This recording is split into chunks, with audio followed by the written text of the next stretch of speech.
কিছুই হবে না, কি আবার হবে? সবাই সবকিছু হওয়ার জন্য করে না।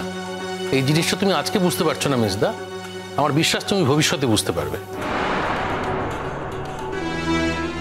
আচ্ছা গুড্ডি তো এত কষ্ট করে রান্না করেছে, তাহলে তোমরা কেউ প্রশংসা করছো না কেন? মানে ও তো রান্নাগুলো এত ভালো করেছে। আচ্ছা মনোজ, তুমিও তো বলতে পারো তাই না? তোমার যদি ওকে নিয়ে কোনো সমস্যা বা কিছু বলার থাকে তুমি পরে আলাদা করে মাম্মামকে বলো না। ওর সামনে এভাবে বলছো, ও তো এম্বারেসড হচ্ছে। আমি আর এম্বারেস ফিল করি না শিরিন দিদি। আমি বাড়িতে ছিলাম, একটা টালমাটাল চলছিল বাড়িতে, তাই আমি রান্নাটা করতে গেছিলাম। গুড্ডি, তুমি এই বাড়ির নিয়মটা জানো না? এই বাড়ির নিয়ম হচ্ছে বাড়ির বউকে রান্না করতে হবে। তুমি যখন এই নিয়মটা জানো তখন তুমি রান্নাঘরে ঢুকেছো কেন? তাহলে তো নিয়মটা ভাঙা হলো, তাই না? দাদা যে এতক্ষণ নিয়মের কথা বলছিল সেই নিয়মটা কি রক্ষা হলো? 100 বার রক্ষা হয়েছে, কারণ বাড়ির বউ রান্না করেছে। হ্যাঁ, তোমাদের চোখে হয়তো সে এক্স ওয়াইফ, কিন্তু ওয়াইফ তো বটে, বাড়ির বউ তো বটে। আগের বারেও রান্না করেছিল, এবারেও ওই রান্না করলো। হ্যাঁ, এবারে ও রান্না করার জন্য বাড়িতে আসেনি ঠিকই, কিন্তু পরিস্থিতি ওকে এই রান্না করতে বাধ্য করলো। আর ঈশ্বর বলে নিশ্চয়ই কেউ কোথাও আছেন যাতে পরিস্থিতিগুলো তৈরি হয়। হ্যাঁ, আর মানুষের তৈরি নিয়মগুলো ভেঙে ধূলিসাৎ হয়ে যায়। জেঠুমনি, তুমি কিন্তু এইভাবে শিরিনকে অপমান করতে পারো না। আমি কোথায় অপমান করলাম?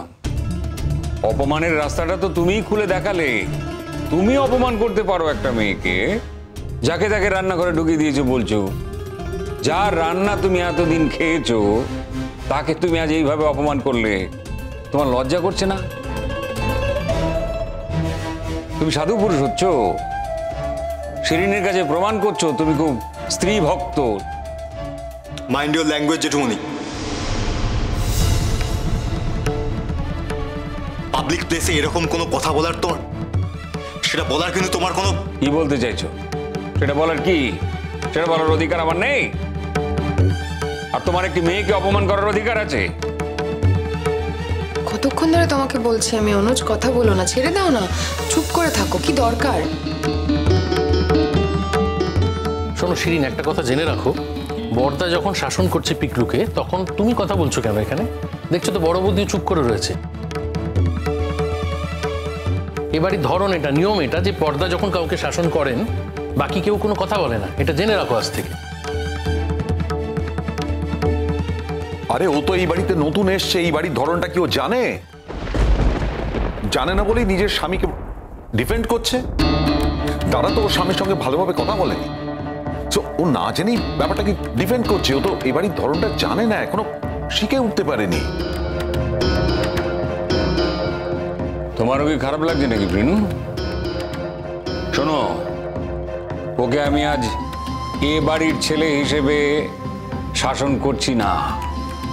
ও আমার সামনে একটি মেয়েকে নিগ্রহ করেছে বলে আমি একজন অন্য মানুষ হিসেবে ওকে একজন অন্য মানুষ ভেবে শাসন করছি। আর এই মানুষটি আমার চোখে দিন দিন অত্যন্ত নিকৃষ্ট মানুষ হয়ে যাচ্ছে, এটা তোমার জানা উচিত পিকলু। আমি জানি, আমি এতদিন খুব ভালো ছিলাম, তোমার কাছে বেস্ট ছেলে ছিলাম তোমার। হঠাৎ করে কেন যে আমি তোমার কাছে নিকৃষ্ট প্রমাণিত হচ্ছি, আর কেন হচ্ছি খুব ভালো করে জানি আমি। কি কারণে বলো? তুই চুপ কর না পিকলু, তুই জানিস না তোর জেঠুমনি রেগে গেলে কোনো জ্ঞান থাকে না। চুপ করো না। শুধু রেগে গেলে নয়, দাদা যার প্রতি পক্ষপাত করে তার প্রতি চূড়ান্ত পক্ষপাত করছে ইদানিংকালে আরো বেশি। শিরিন, আমি তোমায় আগেই বলেছিলাম ভালো মানুষই করতে যেও না, এর দাম তোমাকে চোকাতে হবে। শুনলে না তো আমার কথা? যাকে তাকে বোন বলে এখানে এই বাড়িতে নিয়ে চলে আসছো কেন? কথা তো তোমায় শুনতে হচ্ছে। হেন্সফোর্থ এই ব্যাপারটা মাথায় রেখো তুমি। সত্যি আমাদের বাড়িতে এমনিতে কোনো ঝামেলা নেই, শুধুমাত্র এই তুমি চুপ করো, তোমার সঙ্গে কেউ কথা বলতে চায়নি। তুমি এ বাড়িতে এসেছো নিমন্ত্রিত হিসেবে, অনুষ্ঠান শেষ হয়ে গেলে আবার শ্বশুর বাড়িতে ফিরে যাবে। তোরে যে তুমি এতটা বদলে গেলে মিচকা, আমি জাস্ট ভাবতেই পারছি না একটা মেয়ের উপর তোমার এতটা আক্রোশ থাকতে পারে। তার কারণ আমি তোমার মতন হিপোক্রিট নই। হঠাৎ করে তুমি বদলে গিয়ে সাধু পুরুষ হয়ে গেলে, আমি ওরকম হঠাৎ করে বদলে সাধু পুরুষ হয়ে যেতে পারবো না। মিচকা, মিচির সাথে এভাবে কথা বলো না। আমি আবার বলছি, আমি তোমাদের মতন হিপোক্রিট নই। হিপোক্রেসি আমার মধ্যে নেই। আমি যেটা মনে করি সেটাই করি, সেটাই বলি। কি তুমি আমাকে হিপোক্রিট বললে? হ্যাঁ, হিপোক্রিট বললাম। আমি তোমাদের হিপোক্রিট বললাম, 100 বার বলবো। একটা সময় ছিল যখন তুমি এই গুড্ডিকে যা নয় তাই বলেছো আমাদের সকলের সামনে। হঠাৎ করে একদিন সে তোমার বাবাকে রক্ত দিল বলে সে তোমার কাছে ভগবান হয়ে গেল। একদম তুমি পাল্টে গেলে, মানুষটাই তোমার কাছে পাল্টে গেল। I cannot behave like that. আমি যেটা মনে করি আই স্টিক টু ইট। আমি অন্ধ হয়ে গেছিলাম মিচকা, আমি অন্ধ ছিলাম, কিন্তু এখন আমি আমার দৃষ্টি ফিরে পেয়েছি। হ্যাঁ, এটা অবশ্য ঠিক যে সবাই যে আমার মতো দৃষ্টি ফিরে পাবে সেটা নাও হতে পারে। সেই না, আমরা কিন্তু কোনোদিনই অন্ধ ছিলাম না মেজদা। আমি অন্তত গুড্ডির প্রতি কোনোদিনই অন্ধ ছিলাম না। আমি খুব নিরপেক্ষভাবে একটা কথা বলছি। মেয়েটা সারাদিন খেটেছে, রান্না করেছে, তারপর তোমরা সবাই মিলে অপমান করছো। এবং সব থেকে বড় কথা, ওর এক্স হাজব্যান্ড তার কাছ থেকে সব থেকে বড় ধাক্কাটা পেলো যখন সে অপমান করলো। তারপরও তোমরা সবাই মিলে ওকে অপদস্থ করছো। Enough is enough. সোহাগ, আমি কিন্তু তোমাদের এই বাড়িতে ইচ্ছে করে আসতে চাইনি। তুমি আমাকে জোর করে এখানে টেনে এনেছো। এই মেয়েটা জোর করে আমাদের বাড়িতে গিয়ে একদিন বলে এসেছিল যে আমাদের সঙ্গে নাকি আর কোনো অপমানজনক ব্যবহার করা হবে না। দেখো সোহাগ, তুমি যদি বারবার আমাকে এইভাবে এই বাড়িতে টেনে আনার চেষ্টা করো তাহলে কিন্তু আমায় একটা ডিসিশন নিতে হয়। সোহাগ, তোমার বাপের বাড়িতে তুমি কবে কখন আসবে সেটা তুমি ডিসাইড করবে, কিন্তু প্রতি মুহূর্তে যদি আমাদের এইভাবে হুমকি দেওয়া হয় যে আমরা বাইরের লোক, অনুষ্ঠান শেষ হলে বাড়ি চলে যাবো, then I am really sorry to say যে আমি আর কখনো এই বাড়িতে আসবো না। ভুল তো কিছু বলিনি বাবা, তুমি তো বাইরের লোক।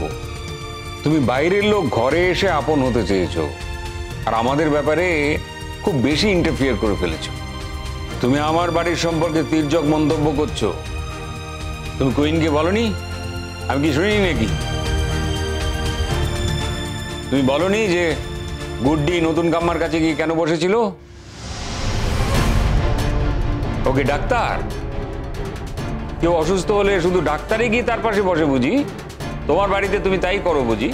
তোমার মা অসুস্থ হলে তুমি ডাক্তার পাঠিয়ে দাও, তুমি যাও না? দেখুন, আমি কিন্তু এখানে কোনো ব্যক্তিগত কথা বলার চেষ্টা করছি না। হ্যাঁ, তুমি তো ব্যক্তিগত কথাই বলেছো। গুড্ডিকে যে আঘাত করেছো সেটা তো ব্যক্তিগত স্তরেই বলেছো। গুড্ডি ডাক্তার কি ডাক্তার নয় সেটা তোমার জানার কি প্রয়োজন ছিল? তোমার বাড়িতে তোমার পরিবারের লোকজনকে কে দেখভাল করবে সেটা কি আমরা ঠিক করে দিই?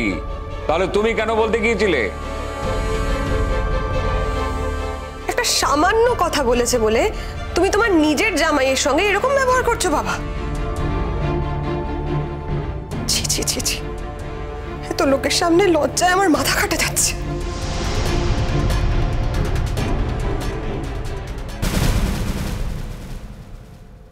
বাবুজি বলতো সারা জীবন মাথা উঁচু করে বাঁচবে গুড্ডি। সেই মাথা উঁচু করে বাঁচতে গিয়ে যে এত লড়াই করতে হবে কোনোদিনও ভাবিনি আমি। গুড্ডি গুড্ডি